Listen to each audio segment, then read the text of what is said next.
안녕하세요. 토요미스테리 디바제시카입니다.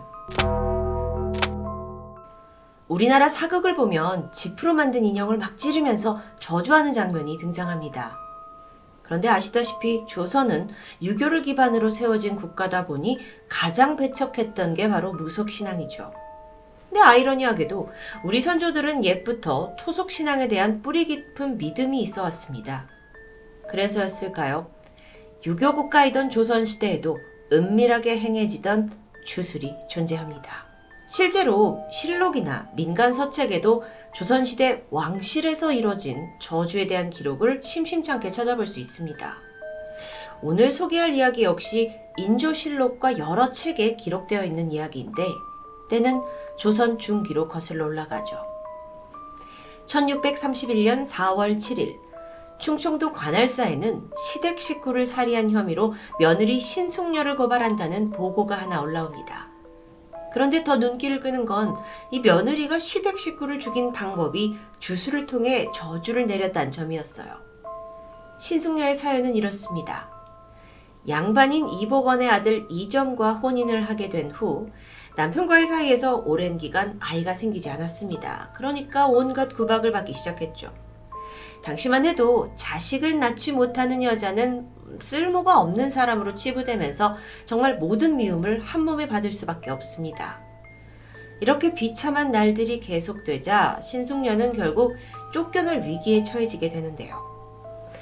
조선시대에서는요, 아이를 낳지 못해서 시댁에서 소박을 맞게 되면 친정에서조차 그녀를 받아주지 않는 상황입니다. 그래서 신숙녀는 어떻게든 아이를 가져야 했는데요. 그러면서 도움이 된다는 온갖 미신과 주술에 손을 대기 시작했죠.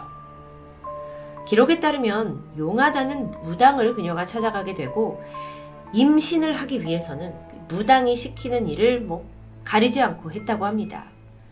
그런데 그게 좀 괴상해요. 예를 들어서 피가 묻은 속옷을 입고 집안 곳곳을 돌아다닌다거나 또는 집안 어딘가에다 동물의 사체를 갈기갈기 찢어서 둔다거나. 그런데 머지않아 그녀가 아이를 낳기 위해서 이런 이상한 짓들을 하고 있다라는 게 발각되면서 결국 신숙녀는 시댁에서 비참하게 쫓겨나고 말았습니다. 그러다 몇 달 후 신숙녀의 시댁에서는 연이은 부고 소식이 들렸습니다. 시아버지, 시백부, 그리고 시동생까지 괴질에 걸려서 차례로 죽어나갔던 겁니다. 그러자 이 화살이 며느리에게 고스란히 돌아가요. 그리고 시댁에서 그 전 며느리를 관에 고발하게 된 겁니다. 이게 너무 어거지가 아닌가 싶지만 사실 추측만으로 고발한 건 아니었습니다. 시댁에서 쫓겨난 신숙녀는 이후 한을 품고는 다시 무당을 찾아가서 복수를 하게 해달라고 간청합니다. 그리고 오직 시댁을 망하게 하기 위해 엽기적인 일들을 자행했죠. 기록에 따르면 그녀는 동네에서 목 없이 잘린 시신이 있는지 찾아봅니다. 그리고 묘지에 찾아가서 무덤을 파헤쳤고 그 목이 없는 시신을 꺼내서 그걸 몰래 시댁에 갖다 둔 겁니다. 그렇게 하면 악귀가 시댁에 붙는다라는 믿음 때문이었죠. 뿐만 아니라 동물의 사체를 다 찢어가지고 시댁 마당에다가 널어놓고 또 망하게 해달라고 막 구판을 벌이고요. 그러니까 이게 당시로 치면은 최악의 저주를 퍼부었던 겁니다. 아니 그럼 이 저주가 효력이 있었던 걸까요? 실제로 몇 달 후에 시댁에서 줄초상이 일어났죠. 이 상황을 들은 관아는 조금 어이가 없었습니다. 그래서 반신반의했지만 어쨌든 사건 조사를 시작하게 되죠. 그렇다 하더라도 현실적으로 이걸 증명할 길은 없습니다. 그렇게 사건 조사는 무려 2년을 끌게 되는데 그러던 중 신숙녀가 옥에서 스스로 목숨을 끊으면서 이 사건은 일단락되는 듯 했습니다. 정말 신숙녀의 저주에 의해서 시댁 식구들이 죽은 건지 아니면 우연의 일치였는지는 알 수 없는데요.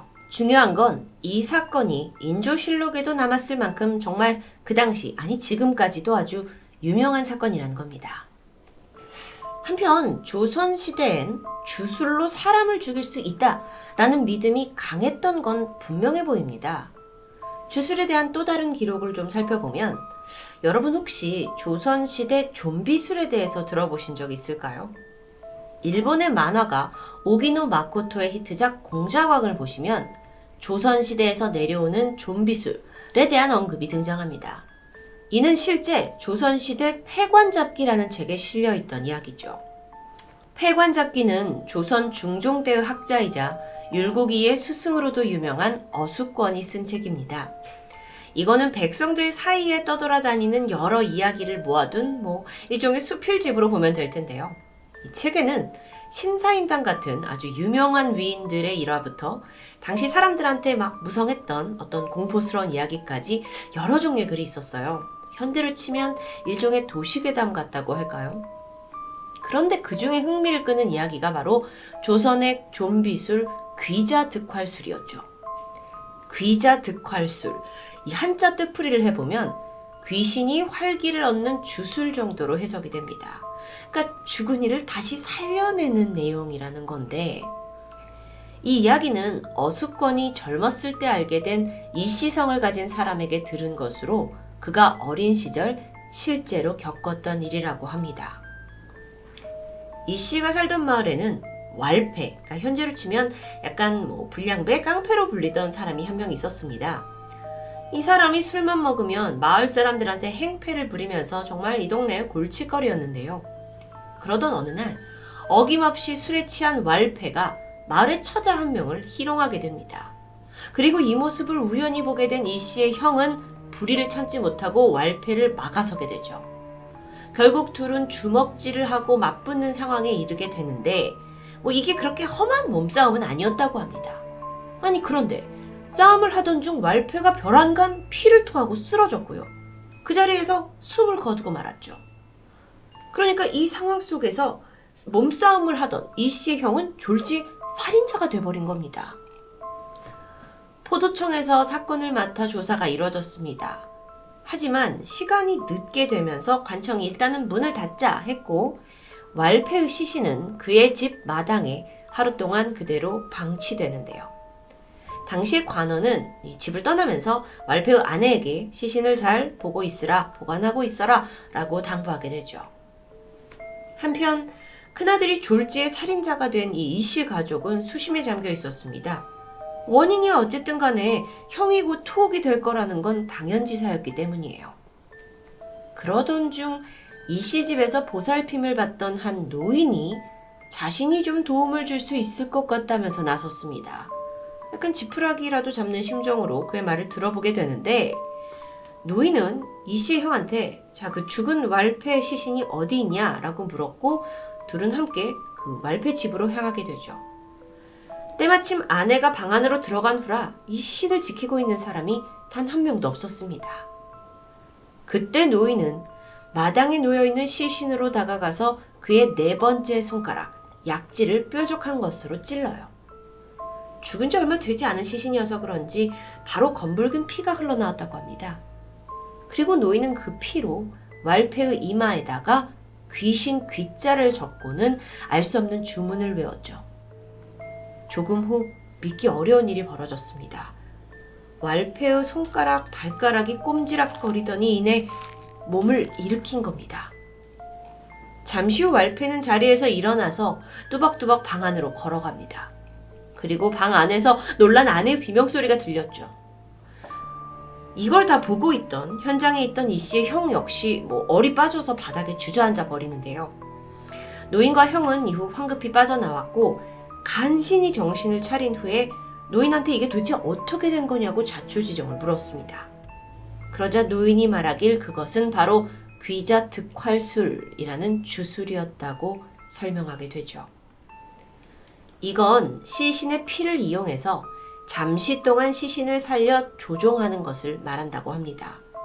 그러니까 노인이 왈패를 살려냈고 그에게 명령을 하길 방에서 자고 있는 당신의 아내를 호되게 야단치고 이후에 집 밖 마을로 나가서 스스로 우물에 뛰어들어라 라고 말했다고 하는데요. 그로써 아내의 증언에 따라 왈패는 이 씨의 형이 죽인 게 아니라 스스로 우물에 가서 목숨을 끊은 것이 되는 거죠. 그리고 이 덕분에 이 씨 형은 살인자 신세를 면하게 되었고요. 노인은 조용히 마을을 떠나갔다고 합니다. 다 듣거나 보니까 저처럼 귀신 이야기를 좋아하는 조선시대 누군가가 이걸 지어낸 게 아닌가라는 생각도 들긴 하지만 사람이 죽은 자가 소생을 해서 무언가의 조정을 받는다. 그래서 어떤 하나의 목적을 갖게 된다. 그게 바로 살아있는 사람을 무작정 죽이는 거다.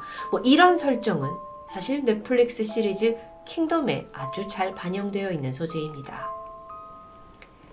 아직 끝이 아닙니다. 마지막으로 조선시대 가장 끔찍한 주술에 대해서 이야기할까 합니다. 이번엔 정말 좀 더 구체적인 내용이 남아있었어요. 조선시대에도 아주 사악한 블랙 매직, 그러니까 흑마법이 존재했습니다. 그러니까 누군가를 해하기 위해서 나쁜 의도를 가지고 사용되는 걸 흑마법이라고 해요. 이제부터 소개할 건 조선시대의 흑마법 연매라는 겁니다. 특사라는 말 아시죠?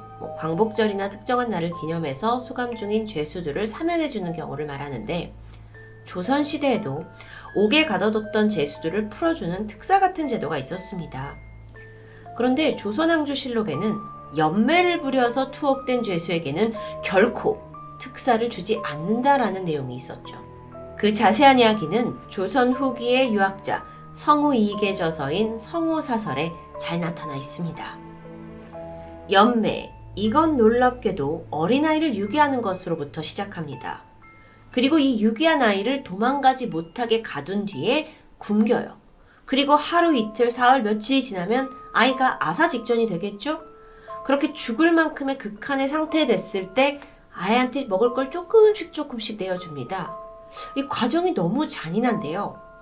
그런 식으로 오랜 기간 동안 아이가 정말 죽지 않을 만큼 정도로만 살아있게 하면 서서히 아이를 음식을 가지고 길들일 수 있다고 합니다. 그러니까 오랜 시간 아이가 굶주려 있다 보니까는 워낙 흉측한 몰골이 되는데, 그리고 감정적으로도 어느 순간부터 먹을 것만 보면 사족을 못 쓰고 달려드는 상황이 되는 것이죠. 바로 이때가 연매를 위한 타이밍입니다. 아이가 본능을 잃기 시작할 때 지름 20-30cm 정도 되는 대나무 죽통을 준비합니다. 그리고 안에는 맛있는 음식을 넣어놔요. 그럼 아이가 이걸 보자마자 먹기 위해서 죽통 속으로 미친 듯이 들어가죠. 일반 사람이라면 지름이 20-30밖에 되지 않기 때문에 불가능합니다. 그런데 삐쩍 마른 아이라면 가능한 겁니다. 자, 그러면 음식을 먹은 아이는 죽통에 갇히게 돼요. 연매를 만들기 위해서는 이때 날카로운 칼로 아이를 찔러 죽인 후에 빠르게 죽통의 입구를 막아버리죠. 이건 죽은 아이의 원혼을 빠져나가지 못하게 하기 위해서 이 죽통 안에 가두기 위함입니다. 이 연매라는 건 정말 사실 여부를 물론 알 수 없는 미스테리한 소재지만 제가 소개를 하는 것만으로도 너무 힘들고 끔찍한데요. 이렇게 죽은 아이의 원혼이 깃든 죽통, 이걸 연매라고 말해요. 이 안에 이 영혼에 어떤 감정들이 있냐? 배고픔, 원한, 증오, 갈증. 이게 죽통에 매여 있고, 이런 영혼은 태자기라고 부르기도 하는데, 태자기는 보통 원한이 남아서 이승을 떠돌면서 사람을 병들게 하거나 초자연적인 현상을 일으킨다고 전해지죠. 자, 그럼 도대체 누가 이런 연매를 만들고 누가 연매를 어떻게 사용하는 걸까요? 보통은 조선시대의 일부 무당들이었습니다. 그 중에서도 신기가 좀 떨어져서 능력을 잃어버린 무당들이 이 연매를 만들어요. 그리고 이 연매를 들고 부잣집을 찾아다니다가 자신의 타깃을 딱 정하면 죽통을 열어두게 되죠. 그럼 그 안에 있는 그 영혼, 태자기가 나와서 그 집에 들러붙습니다. 그리고는 각종 병을 옮기면서 집안의 모든 사람들을 괴롭히기 시작하죠. 영문도 모른 채 당하고 있던 이 부잣집 사람들이 해결 방법을 찾다가 결국 무당을 찾아오게 되는 겁니다. 그리고 이게 바로 연매를 풀어놨던 목적이었던 거예요. 이후 무당은 다시 죽통에 음식을 넣어서 아이의 원혼을 가둬놓고 내가 악귀를 물리쳤다 라면서 그 대가로 돈과 곡식을 받아가며 살아갔다고 합니다. 전형적으로 귀신을 이용한 돈벌이라고 볼 수 있겠죠. 실제로 조선에서는 곳곳에서 이 연매라는 방식이 알려지면서 수많은 아이들이 납치당하고 살해당하는 일이 생겨났습니다. 그래서 이걸 금지하는 왕명이 내려진 적도 있어요. 정말 너무도 사악한 일화인데요. 이처럼 조선시대부터 이어지는 저주와 주술. 과거에는 지금보다 과학에 대해서 더 무지했는데 사람들이 그런 방식을 통해서 삶에 영향을 미칠 수 있다고 믿었던 것 같아요. 하지만 21세기를 살아가는 우리에게도 무속과 미신이 완전히 사라졌다고 보긴 힘들 것 같습니다. 예를 들어서 빨간색 펜으로는 사람 이름을 쓰지 말아라. 4층 대신 F를 쓰는 엘리베이터의 어떤 형태. 혹은 문제가 생길 때마다 무당을 찾아가서 굿을 하면서 해결을 바라는 이것들이 지금을 살아가는 우리의 익숙한 모습입니다. 모든 게 과학적으로 설명이 가능한지 아닌지는 어쩌면 중요하지 않은 것 같아요. 단지 우리가 눈에 보이지 않는 어떤 힘을 믿느냐 믿지 않느냐에 달려있을 뿐입니다. 그렇다면 여러분은 과연 무엇을 믿고 계신가요? 토요미스테리 디바제시카입니다.